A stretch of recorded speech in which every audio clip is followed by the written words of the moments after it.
going to go to Philip Turle.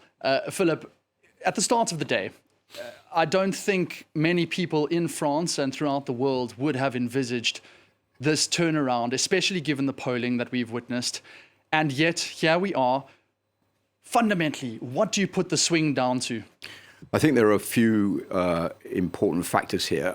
First of all, you had the National Rally that came first in the European elections last month and came first in the first round of the legislative elections last Sunday, polling at about 34%. Now, right at the start of the results being given out last weekend, it was clear to quite a lot of political analysts that the hope of the National Rally that they were going to get an overall majority in the National Assembly was not going to happen. It was just going to be very, very difficult for them to get the 289 seats they need to be able to obtain that overall majority. Now, since that happened, there has been a coming together of the entire left wing almost in the political spectrum here in France, right from the far left France Insoumise right up to the Socialist Party, the former president François Hollande.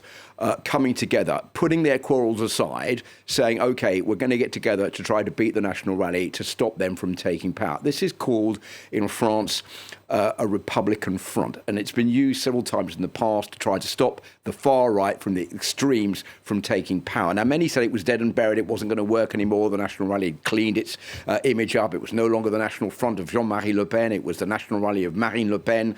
She had a brand new president, Jordan Bardella, a young, respectable, vote-pulling young man. But behind it all, I think that there is a factor here, two factors that have changed people's minds about the National Rally. The first one is that it's a party that still does scare quite a lot of French people.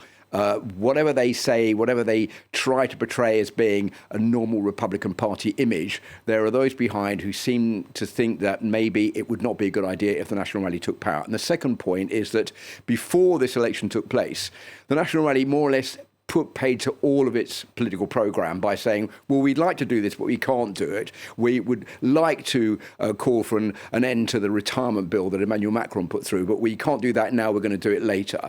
So all of these different points were put by the wayside, and I think that has dissuaded a lot of people from voting for them. So those 2 points have made it pretty clear today that the National Rally still has the most number of seats, or will have the most number of seats, but it won't have the highest number of seats and won't have that overall majority.